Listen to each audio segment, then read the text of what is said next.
पे अटैक की बात आई तो बोले कि मैं गारंटी के साथ कह सकता हूँ कि ये सिख, ईसाई, दलित और ट्राइबल पे भी अटैक करा है इस मसले पर आप। देखिए, उनका ये सवाल का जवाब जो है बिल्कुल ही गैर वाजिब है। अगर कोई ये कहे कि राहुल गांधी की जो सदस्यता चले गई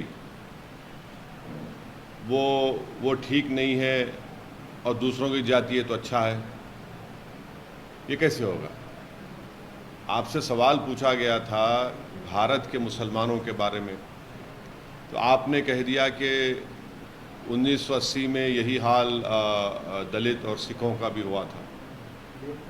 तो 1980 में राहुल गांधी नहीं जानते कि यूपी में सरकार उनकी थी तो हाशिमपुरा हुआ, मलियाना हुआ। 1980 में उन्हीं की पार्टी की सरकार थी तो दिल्ली का मैसेकर हुआ। यूपी में उन्हीं की सरकार थी तो मुरादाबाद की ईदगाह में 400 से ज़ायद मुसलमानों को पुलिस फायरिंग में मार दिया गया। 1980 में उन्हीं की सरकार थी जब दिल्ली की सड़कों पर सिखों के खून से होली खेली गई थी। तो आपको ये बोलना चाहिए कि मुसलमानों पर अगर हो रहा है तो क्या हो रहा है। ये टाल मटोल का जवाब देना कि 1980 में ऐसा हुआ था। अब फिर राहुल गांधी को ये भी बोलना चाहिए था कि उनकी सरकार राजस्थान में है, जुनैद नसीर कैसे मारे गए और अब तक उनके कई कातिल एलिज एक्यूज नहीं पकड़े गए। ये क्या है? छत्तीसगढ़ में उन्हीं की सरकार है, वहाँ पर धर्म संसद होता है छत्तीसगढ़ सरकार के स्पॉन्सर्ड, और वहाँ पर महात्मा गांधी को गाली दी जाती है। ये कौन सा जवाब है इनका? एक बार फिर प्रधानमंत्री नरेंद्र मोदी को क्रिटिसाइज किया है फॉरेन लैंड पे, विदेशी ज़मीन पे, और खासतौर पर बीजेपी इसको क्रिटिसाइज कर रही है कि विदेशी ज़मीन पे देश की इज्जत को रख नहीं पा रहे हैं राहुल गांधी, वहाँ जाकर प्रधानमंत्री को क्रिटिसाइज कर रहे हैं। अपने प्रधानमंत्री की आलोचना कर रहे हैं और वो भी काफ़ी सरकासिज्म वाले स्टाइल में कि नहीं ठीक, अब वो जाने, बीजेपी वाले जाने। मैं हर चीज़ पर मैं क्यों तबसरा करूं, हर चीज़ पर मैं क्यों तबसरा करूं, वो उनको देखना चाहिए। सर, आप एक सांसद हैं और एक लॉ मेकर भी हैं। हाँ, और फ्रीडम ऑफ एक्सप्रेशन भी है। कानून के फ्रीडम ऑफ एक्सप्रेशन भी तो है, फंडामेंटल राइट है। लगता है जैसे आप विदेशी धरती पे गए थे कीर्ति आजाद के साथ, आप एक डेलीगेशन में आपने अपने देखिए, एक बात सुनिए, जब हम पाकिस्तान गए थे, जब वहाँ पाकिस्तान में भारत के ऊपर, देश के ऊपर गलत और झूठे इल्ज़ामात लगाए दिए जा रहे थे तो हम उसका डिफेंड किया और करते रहेंगे। अब कोई उनकी शख्सी राय है, पर्सनल राय है, तो उस पर हम कैसा बोलेंगे? उनसे पूछिए, उनके पार्टी के जो स्पोक्स पर्सन है वो सही तरीके से जवाब दे पाएंगे। काफ़ी लंबे अरसे से सर पहले जंतर मंतर पर रेस्टलेस प्रोटेस्ट करते हैं, उसके बाद जिस दिन पार्लियामेंट का इनॉग्रेशन होता है उस दिन उनको हटा दिया जाता है। अभी भी उनको उनके ग्रीवेंसेस को, उनके जो कंप्लेंट्स है उसको सरकार की तरफ से एड्रेस नहीं किया जा रहा है। कई मंत्रियों से इस बाबत सवाल पूछा गया तो वो भागते नजर आए। इस पूरे जो आंदोलन है प्लेयर्स का, रेस्लर्स का, जो कई जगहों पर इंटरनेशनल इवेंट पर अपने मेडल्स लेके आए हैं, कंट्री का नाम ऊंचा किया है, इस पे आप इस पूरे इशू को कैसे देखते हैं?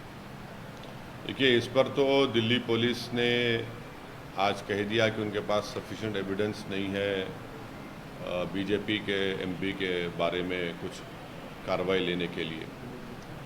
अब ये मसले में जो जिनको बोलना है वो उनको बोलना चाहिए, मगर मैं आपसे कह रहा हूँ कि जब CAA का प्रोटेस्ट हो रहा था,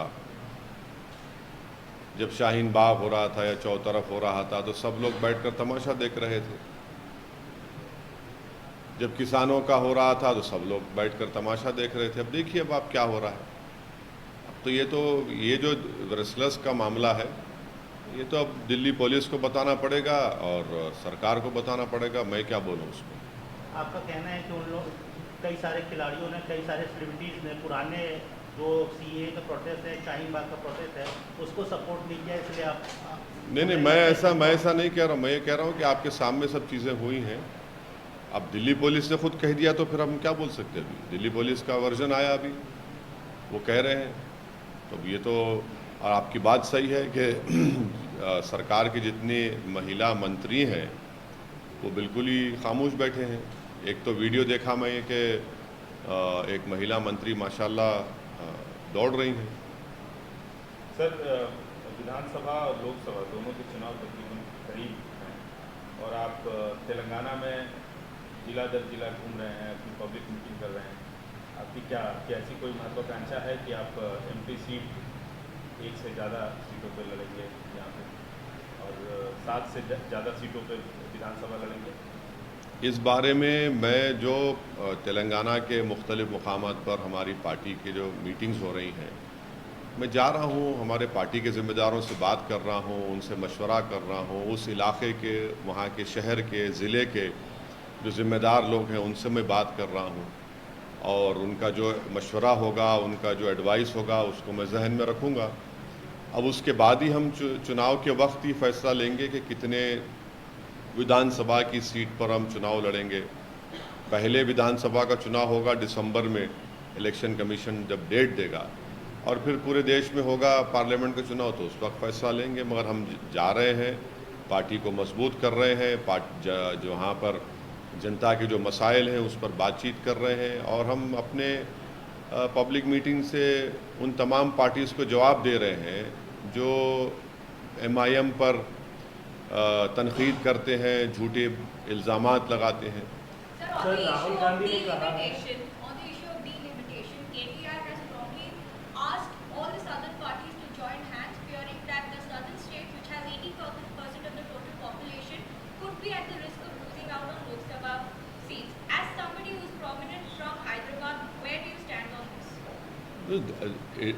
This concern has been voiced from last 5 years that you cannot penalize those states which have controlled the population, and if you are going to make a benchmark of delimitation on the basis of population, then of course it is a valid point that how can you penalize those states which have controlled the population, wherein the TFR rate has come down even below the national TFR rate. So there has to be, if we have to go forward, we'll have to find a way wherein those states do not lose their parliament seats just because they have controlled the population. In fact, when the Sangh Parivar and the BJP blames this huge population which we have, but what is their position now on this? Do they want the delimitation to be done on population, or do they want to be done on the basis of how those states have controlled the population? It is for the Sangh Parivar, it is for the BJP to come forward and say, what will they do it? What is their party stand?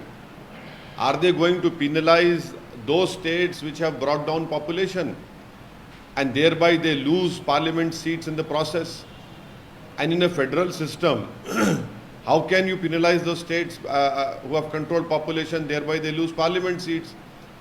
And thereby when they lose parliament seats, their influence in Delhi, in government formation will of course come down. And as it is, we know the way population is growing, it is the 50% of the population of India would be in next a few years would be in 3-4 states.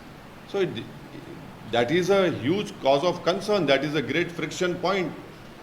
That will lead to, if BJP and other parties insist on the basis of population, then it will lead to huge social movements would arise. People will come out on streets. So that is an important point which the Honorable Minister has made. Sir, Rahul Gandhi ने कहा है कि जो नफरत के बाजार में मोहब्बत की दुकान खोल रहे हैं और मुसलमान इसको खास करके बहुत ज़्यादा अच्छी तरीके से समझ रहे हैं कांग्रेस पार्टी के लोग, तो इस पर आप क्या कहेंगे? उनको जाकर अशोक गहलोत को सिखाना चाहिए। जब जुनैद नसीर की हत्या हो गई तो 15 दिन लगे उनके कांग्रेस के मुख्यमंत्री को पीड़ित परिवार से जाकर मिलने के लिए, और उनको एक्सग्रेशिया मिलता है 15 लाख, दूसरों को मिलता है 50 लाख। उनको जाके बताइए, आप उनसे पूछिए। छत्तीसगढ़ में आपकी सरकार ने एक धर्म संसद स्पॉन्सर किया जिसमें महात्मा गांधी को गाली दी गई, वहाँ बताइए आप। UAPA का कानून आपने अमित शाह के साथ मिलकर जुलाई 2019 में आपने बनवाया, सपोर्ट किया कांग्रेस ने और बीजेपी ने, जिसकी वजह से आज सबसे ज़्यादा जेलों में कौन है? मुसलमान, दलित और जो गवर्नमेंट के डिसेंटर्स हैं उस यूएपीए के कानून में है। आपका तो कोई आदमी नहीं है यूएपीए कानून में। जब आपने क्यों सपोर्ट की लोकसभा में? बताना चाहिए उनको। बाबरी मस्जिद का जजमेंट आया, आप लोग वेलकम करते हो उसको। आज मध्य प्रदेश में आप ही का मुख्यमंत्री कह रहा है कि हिंदू रिलीजियस फेस्टिवल्स को हम करवाएंगे पार्टी के प्लेटफॉर्म से। तो ये मोहब्बत की दुकान है। ये मध्य प्रदेश में आप ही का कमलनाथ कह रहा है कि हम रिलीजियस हिंदू फेस्टिवल्स करवाएंगे। तो फिर ये आपका सेकुलरिज्म, मैं शुरू से कह रहा हूं कि पॉलिटिकल सेकुलरिज्म के जरिए से भारत के मुसलमानों को बर्बाद किया गया। पॉलिटिकल सेकुलरिज्म की वजह से भारत के मुसलमानों का पॉलिटिकल एम्पावरमेंट नहीं हुआ। पॉलिटिकल सेकुलरिज्म को इस्तेमाल करते हुए मुसलमानों का रिप्रेजेंटेशन असेंबली पार्लियामेंट में ख़त्म करके रख दिया गया। मैं पॉलिटिकल सेकुलरिज्म के खिलाफ था और रहूँगा। जो संविधान में जो सेकुलरिज्म की बात है उसका मैं कायल हूँ। अब आप बोलेंगे ना सेकुलरिज्म बाद में डाला गया, तो भाई liberty, equality, fraternity, justice, right to equality क्या है? ये भी तो सेकुलरिज्म का एक बहुत बड़ा हिस्सा है। तो इन मुद्दों पर उनको बात करनी चाहिए। ये कब तक ज़बानी खर्च करते रहेंगे आप? तो कैश बेस्ड सेंसस की बात की है सर उन्होंने, और बीजेपी इसके खिलाफ है, ये बता रहे सर। अरे आप कर दीजिए, राजस्थान में क्यों नहीं किया आपने? राजस्थान में करिए, आप छत्तीसगढ़ में करवा दीजिए, आपकी सरकार है वहाँ पर करवा दीजिए आप कास्ट बेस्ड सेंसस। कौन रोक रहा था? इतने साल से क्यों नहीं करवाया आप? आपकी सरकार थी यूपीए में आपने शुरू किया था, उस वक्त लेके आना था जनता के सामने आप। अरे भाई जब आप सरकार में थे आपने नहीं किया। आपने सरकार में थे, गुजरात के लोगों का आपने साथ नहीं दिया। आप सरकार में थे, आपने पोटा हटाया, आपने यूएपीए को स्ट्रांग कर दिया। आप सरकार में आपने सोशो कास्ट सेंसस आपने शुरू किया था, लेके आना था उस वक्त आप। अभी भी करवा दीजिए ना। हम भी चाह रहे हैं कि भारत में कास्ट सेंसस हो। हम भी मानते हैं कि रिजर्वेशन की 50% की लिमिट को ब्रीच होना चाहिए, जिसके लिए नरेंद्र मोदी के पास 300 एमपी है। वो फौरन बिल लेकर आए लोकसभा में और 50% रिजर्वेशन को ब्रीच करें। हम भी सपोर्ट करेंगे उसको। सर राहुल गांधी ने वहाँ पे जाके ये कहा है कि न्यू पार्लियामेंट बिल्डिंग और जो सिंबल को इंस्टॉल किया है वहाँ पार्लियामेंट बिल्डिंग में, वो एक ड्रामा है और कुछ नहीं मोदी सरकार का। देखिए, मैं पार्लियामेंट के इनॉग्रेशन में उस वक्त जाने के लिए तैयार था अगर स्पीकर साहब उसका इनॉग्रेशन करते। मैंने साफ तौर से कहा था कि लेजिस्लेचर इंडिपेंडेंट है एग्जीक्यूटिव से, जो नरेंद्र मोदी एग्जीक्यूटिव की नुमाइंदगी करते। वो नहीं हुआ है।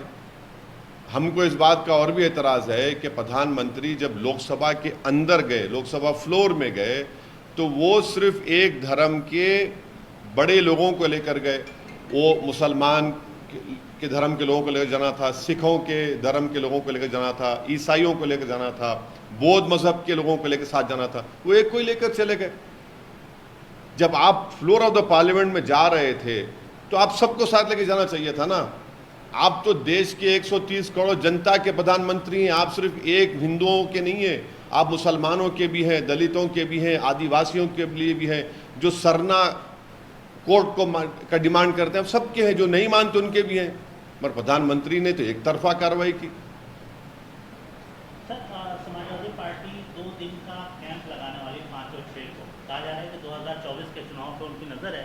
खास बात यह है कि उनका एजेंडा सॉफ्ट हिंदुत्व है। उनको लगता है बीजेपी को काउंटर करने के लिए सॉफ्ट हिंदुत्व का एजेंडा अपनाना चाहिए। पूजा और हवन ये उनके 2 टूल्स होंगे अपकमिंग इलेक्शंस में। इस सॉफ्ट हिंदुत्व के बारे में आपने कांग्रेस के बारे में भी कहा था कि वो सॉफ्ट हिंदुत्व अपनाती है। समाजवादी पार्टी के बारे में क्या कहेंगे आप? तो क्या कहना है? ये तो ये देखिए, सबसे बड़ी लड़ाई ये हो रही है कि सबसे बड़ा हिंदू कौन है। मैं मोदी से बड़ा हिंदू हूँ, मैं मोदी से बड़ा हिंदू बनूंगा, ये लड़ाई यही हो रही है। तो फिर वो जो पॉलिटिकल सेकुलरिज्म की फिर से बात आ जाती है। ये पॉलिटिकल सेकुलरिज्म तो इसीलिए इस्तेमाल होता है धोखा देने के लिए उन तमाम लोगों को जो उस भारत के डाइवर्सिटी को मानते हैं। ये आपका सेकुलरिज्म है कि आप समाजवादी कह रहे हैं कि हम पूजा पाठ करवाएंगे, तो ये सेकुलरिज्म है आपका। क्यों सेकुलरिज्म का नाम लेकर आप मुसलमानों से वोट की भीख मांगते हैं और क्यों धोखा देते मुसलमानों को आप? क्यों सेकुलरिज्म का झूठा नाम लेकर आप उन हमारे हिंदू भाइयों को जो आज भी इस देश की खूबसूरती को मानते हैं, आप उनको धोखा देते हैं? और ऐसे मुकाबला करेंगे बीजेपी से आप? आप नहीं मुकाबला करेंगे इस तरह से बीजेपी से, बीजेपी का उल्टा फायदा कर रहे हैं आप इस तरह करके। क्यों कर रहे हैं आप? अरे भाई आप में बीजेपी में फर्क क्या बताइए ना, नहीं दिखाएंगे, मगर आपको दिखाना है कि मोदी से बड़े हिंदू हम हैं और इसीलिए हम ये सब चीजें करते रहेंगे। सर एनसीईआरटी बुक से कवि इकबाल को हटाया जा रहा है सर, और साथ में खालिस्तान का रेफरेंस भी एनसीईआरटी बुक से हटाया जा रहा है। देखिए, इकबाल को हटाना ये सरासर इंटेलेक्चुअल डिसऑनेस्टी है। सारे जहां से अच्छा जो तराना लिखा वो आप क्यों निकाल रहे हैं उसको? भाई लोगों को पढ़ने दीजिए। कोई इकबाल को पसंद नहीं करेगा, बहुत अच्छा है, तो पढ़ने से पसंद नहीं करेगा ना। और फिर आप हद तो ये कर दिए कि पहले गोडसे का क्या है, सावरकर और गोडसे का सब्जेक्ट पढ़ाएंगे, बाद में गांधी का पढ़ाएंगे आप। मौलाना अबुल कलाम आज़ाद जो इस देश का सबसे पहला एजुकेशन मिनिस्टर है, उनको निकाल दिया, उनके बारे में आप क्यों निकाल रहे हैं? ये पूरे रेफरेंसेस क्यों निकाल रही है बीजेपी? एक ही मकसद है कि हिस्ट्री को तोड़ मोड़ के पेश कर दिया जाए, जिसका जिक्र सावरकर ने बरसों पहले किया था कि हिस्ट्री को अपने तरीके से लिखना, वो काम बीजेपी आज कर रही है। ये सारे मुद्दे आगामी जो पार्लियामेंट सेशन है सर, ये सारे मुद्दे उठेंगे फ्लोर पे, या पिछले सेशन की तरह इस बार भी कोई काम नहीं होगा, सिर्फ जो विपक्ष है और पार्टियां हैं वो सिर्फ धरना प्रदर्शन में रह जाएंगे और कोई सवाल जवाब या कोई ठोस जो सेशन होता है वो नहीं हो पाएगा? हम तो हमेशा से हमारा डिमांड ये रहा, हमारी ख्वाहिश ये रही कि पार्लियामेंट चले, और पार्लियामेंट चलाने के लिए सरकार की भी बहुत बड़ी जिम्मेदारी होती है, अपोजिशन की भी होती है। हमको सरकार पार्लियामेंट चले, पार्लियामेंट चलेगा तो तभी हम सरकार पर एक्सपोज कर पाएंगे ना। अरविंद केजरीवाल जो मुद्दा है उनका ऑर्डिनेंस का, दिल्ली के ऑर्डिनेंस का, उस पर अलग अलग पॉलिटिकल पार्टी से मिल रहे हैं, बीआरएस चीफ से मिले हैं, लेफ्ट के नेताओं से मिले हैं, एनसीपी के नेताओं से मिले हैं, जेएमएम के नेताओं से मिले हैं। इस पूरे जो पूरा ऑर्डिनेंस का इश्यू है, उसको बीआरएस चीफ और तेलंगाना के मुख्यमंत्री ने बोला कि थ्रेट है डेमोक्रेटिक सेटअप के लिए और फेडरलिज्म के लिए। आप इस मुद्दे को कैसे देखते हैं? केजरीवाल क्यों सपोर्ट किए नरेंद्र मोदी को 370 निकालते वक्त? केजरीवाल को नजर नहीं आया कि एक स्टेट को तोड़ के 3 यूनियन टेरिटरी बनाए गए तो उनका कान खड़े होने चाहिए थे? जब उनको ख्याल नहीं आया, जब वो दिखाना चाह रहे थे सबसे बड़ा हिंदू मैं हूं, मोदी से बड़ा हिंदू केजरीवाल है, उन्होंने कोशिश की 370 निकालते वक्त उनको समझ में नहीं आई बात। ये 370 निकालते वक्त आपने सपोर्ट किया बीजेपी को, अब देखिए ना अब क्या नतीजा निकला। सुप्रीम कोर्ट में वो केस जीतने के बावजूद भी सरकार ने ऑर्डिनेंस जारी कर दिया। अब आप ऑर्डिनेंस, अब सुप्रीम कोर्ट में केस आएगा तो सरकार बोलेगी हम बिल ला रहे हैं पार्लियामेंट में, बिल आएगा उसके बाद फिर आप लड़ते रहिए सुप्रीम कोर्ट में। अरे आप सपोर्ट किए ना बीजेपी को, जब आपको ख्याल नहीं आया 370 का सपोर्ट क्यों किया केजरीवाल ने? एक स्टेट को तोड़ के 3 यूटीज बना दी गई, यूनियन टेरिटरी बना दिया गया, मरो सपोर्ट किए। जितने पार्टियां सपोर्ट किए 370 में, आज क्यों ये बात कर, जब उनको ख्याल नहीं आया था जब 370 के वक्त कि वो कॉन्स्टिट्यूशनल ब्रीच है? यही तो आपकी पॉलिसीज में कंसिस्टेंसी नहीं है, इसीलिए तो बीजेपी को फायदा होता है आपकी इनकंसिस्टेंसी की वजह से। पॉलिटिकल कंसिस्टेंसी होनी चाहिए आप में है ही नहीं। तो क्या आप सपोर्ट करेंगे अरविंद केजरीवाल को ऑर्डिनेंस? नहीं, मैं केजरीवाल को कभी सपोर्ट नहीं कर सकता, क्योंकि मुझे मालूम केजरीवाल एक सॉफ्ट हिंदुत्व नहीं बल्कि रियल हिंदुत्व पर चलने वाला आदमी है वो।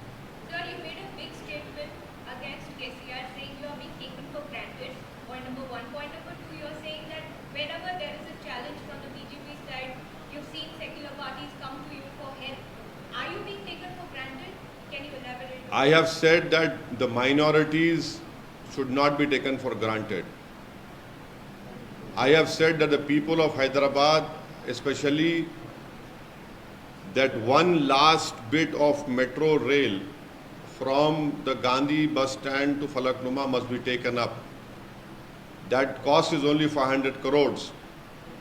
Whereas the present TRS government has called for tenders of a metro line from Mindspace High Tech to the Shamshabad airport of 31 kilometers at the cost of 506.85 crores.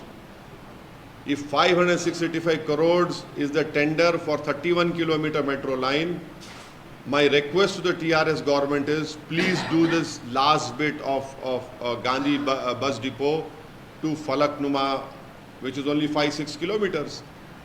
That is very important. I have also said that if a Brahman Sadan is being constructed, very good. What about the Muslim center, which land was given at the same place? It has not yet been constructed. This is what we are saying.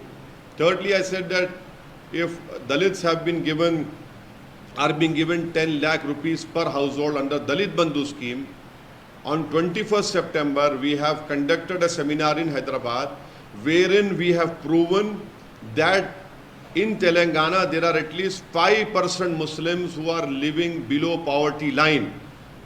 And within that 5%, please at least give 1% of Muslims who are BPL families the same scheme on the lines of Dalit Bandhu which you are giving.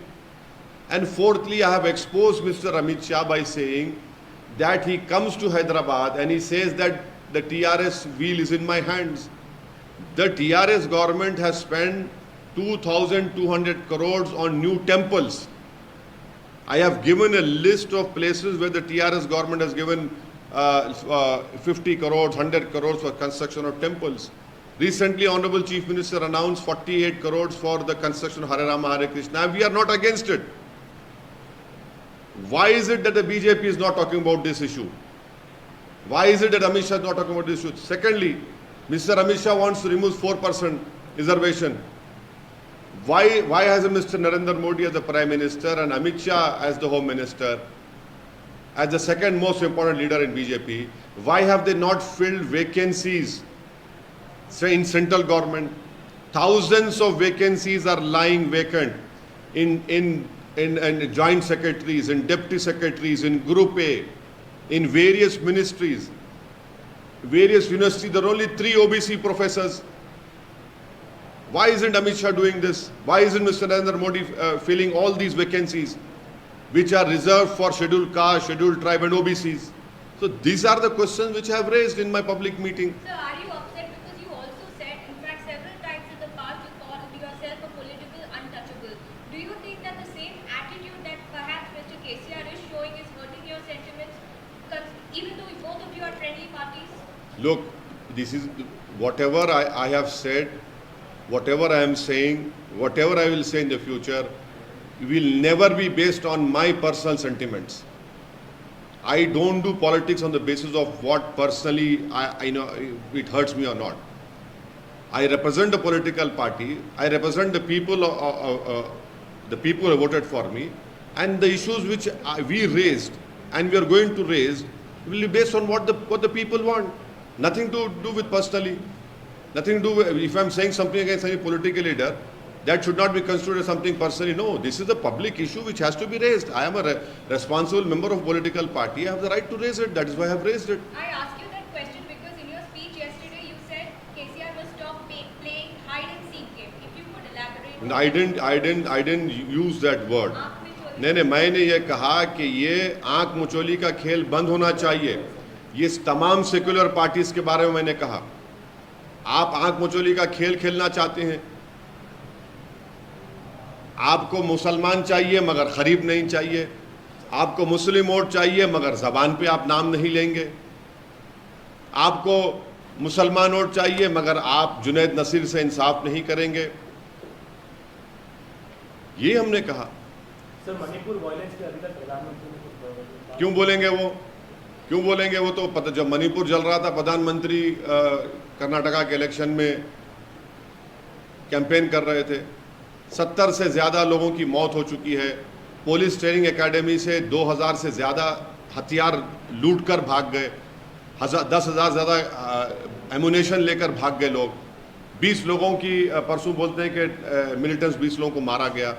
Manipur में civil वार हो रही है. प्रधानमंत्री क्यों बोलेंगे? प्रधानमंत्री को parliament inaugurate करना है.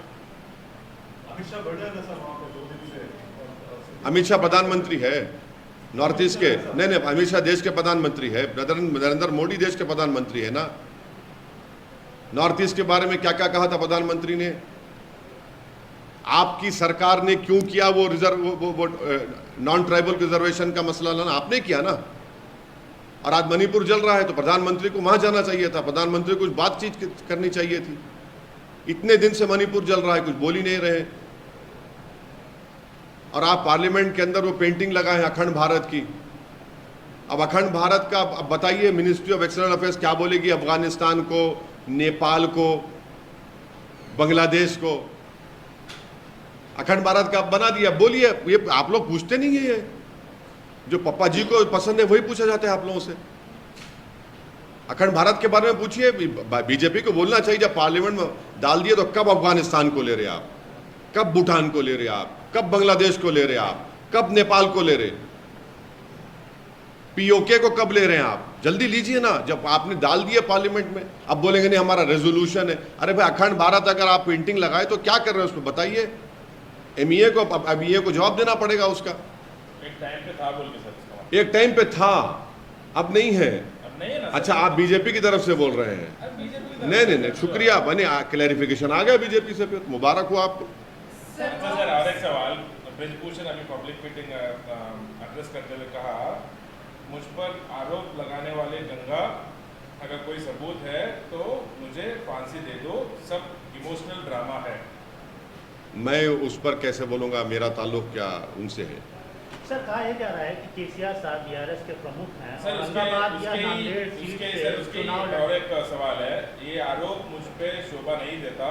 I don't deserve such allegation. People say there is no smoke without fire. If anybody has to face such allegations, I don't want to curse these wrestlers. तो सर उन्होंने बोल रहे हैं कि मेरे पे जो भी एलिगेशन है वो कम्प्लीटली फॉल्स है और यहाँ पे wrestlers ऐसा claim मैं कर रहे हैं। इस पे बोल चुका, ज़्यादा नहीं बोलूँगा। सर कहा यह जा रहा है कि बीआरएस चीफ सोच रहे हैं कि पार्लियामेंट का चुनाव लड़े नांदेड़ या औरंगाबाद से। औरंगाबाद से आपके सिटिंग एमपी हैं, क्या कोई ऐसी गुंजाइश होगी कि आपको औरंगाबाद सीट? नहीं, लड़ना चाहिए उनको, जहाँ से चाहे वो लड़ना चाहिए उनको, उनका इख्तियार है। हम क्यों बोलेंगे नंबर तोड़ो? वो जहाँ से चाहे लड़ेंगे, हम जहाँ से चाहे लड़ेंगे। क्या बात है भाई, जमहूरियत है ना। कोई पिक एंड चूज कर सकता है कि नहीं यहाँ नहीं लड़ो वहाँ लड़ो। नहीं, सुनिए, देखिए चुनाव का मतलब क्या होता है कि मुकाबला हो, मुकाबला होगा, फिर उसमें बुरी बात क्या है? मुकाबला है। नहीं, हम तो देखिए, हम तो कंप्लेन कभी नहीं करेंगे क्योंकि हम तो मुकाबला करते हैं। नहीं, हम तो देखिए मुकाबला हम करते हैं, और मैं शुरू से कहूँ मैं हारने से डरने वाला नहीं हूँ। मुकाबला होगा भाई, कोई भी अब मेरे खिलाफ आकर अगर कोई लड़ना चाहेगा, मैं बोलूँगा ना, नहीं लड़ो, हम तो बोले लड़ो भाई, क्यों नहीं लड़ेंगे, लड़िए। सर पुराने शहर से बाहर भी होगा। नहीं, देखिए चुनाव जब होंगे उस वक्त हम कितने सीट लड़ेंगे वो चुनाव के वक्त बताएंगे, मगर कोई पॉलिटिशियन तो नहीं बोल सकता नहीं मेरे से मुकाबला मत करिए। हम तो कभी नहीं बोलेंगे, आप करिए मुकाबला, हम भी करेंगे। नहीं, देखिए ये आप जो तोड़ मोड़ कर कोशिश करना चाह रहे हैं कि मेरे मुंह में अल्फाज डालें, मैं फिर से कह रहा हूं कि जब सही वक्त आएगा सही फैसला लिया जाएगा। अभी वक्त नहीं आया है, इतनी जल्दी क्यों है आपको? अगर कोई मुकाबले में आएगा तो आप टक्कर का मुकाबला देंगे? अरे मुकाबले से प्रमोद जी, जिंदगी का नाम मुकाबला है। देखिए जिंदगी का नाम मुकाबला है, और मैं जो जिम्मेदारी मुझ पर यहाँ तक आई है मुकाबले से आई है, मुकाबला करेंगे। कोई अरे आप मुकाबला करके ऊपर नहीं आए आप लोग। नहीं, आप कहाँ से आए? आप कहाँ से आए? आप लोग सब मुकाबला तो किए ना, सब मुकाबला करते हैं। ये जिंदगी का फन ये है, मुकाबला है, मुकाबला होगा। और चुनाव में मुकाबला नहीं तो क्या होगा? जमहूरियत में जमहूरी तरीके से मुकाबला होता है ना। तो सीधा सवाल है कि एमआईएम के एमपी 2 से ज़्यादा बढ़ेंगे, आप एमपी सीटों पे ज़्यादा लड़ेंगे तेलंगाना में? नहीं, पिछले बार हम तो 3 एमपी लड़े थे।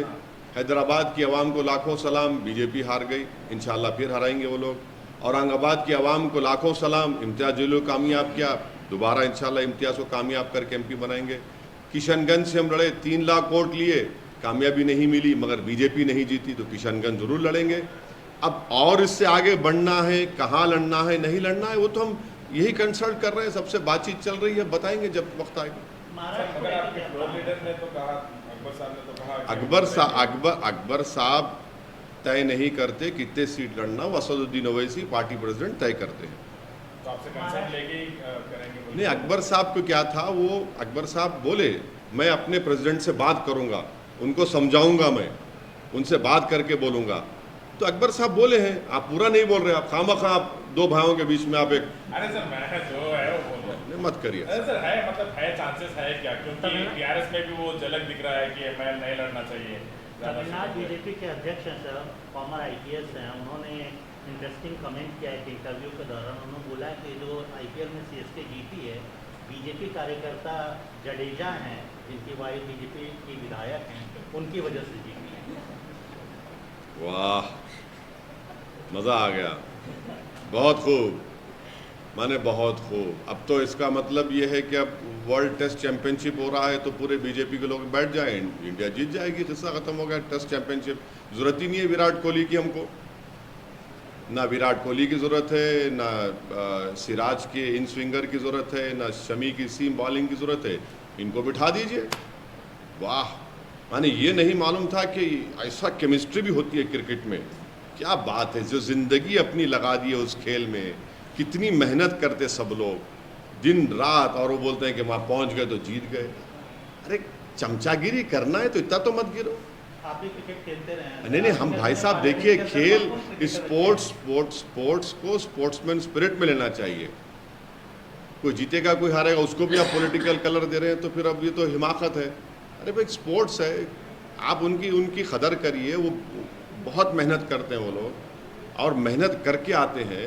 माने क्या क्या नहीं करते वो लोग, क्या किन चीज़ों की कुर्बानी नहीं देते वो लोग, तभी जाकर वो इंडिया को खेलते हैं भाई। अब आप इसको इतना डिमीन कर रहे हैं उनको, तो ये तो नाइंसाफ़ी है उन तमाम स्पोर्ट्समैन से। सर सेंट्रल गवर्नमेंट के 9 इयर्स कंप्लीट होने पे बीजेपी के सारे नेता जो है वो हर शहर में जाके सारे स्कीम्स और प्रोग्राम्स के बारे में बात कर रहे हैं। आपने भी कल ट्वीट किया था उसके ऊपर, और आपने सवाल उठाया था कि ये लोग इस बारे में, इस मुद्दे पे क्यों नहीं बात करते। मैंने, आपने सही कहा, मैंने कहा कि बीजेपी के 9 साल में डिमोनेटाइजेशन हुआ, उस पर तो कुछ बोलिए, जिससे हमारी आधा जीडीपी गिर गया। 2020 के दिल्ली के राइट्स, सिविल वॉर है मणिपुर में, चाइना 2000 स्क्वायर किलोमीटर पर कब्जा करके बैठा है डेप्सांग डेमचौक में, इन्फ्लेशन बढ़ रहा है, आमदनी कम हो रही है, इस पर थोड़ा बोलिए। कश्मीर में हिंसा हो रही है, CAA का कानून है, नौजवानों की बेरोजगारी है। इन 9 मुद्दों पर बीजेपी बात कर लेना, बोल दें देश को क्या हो रहा है।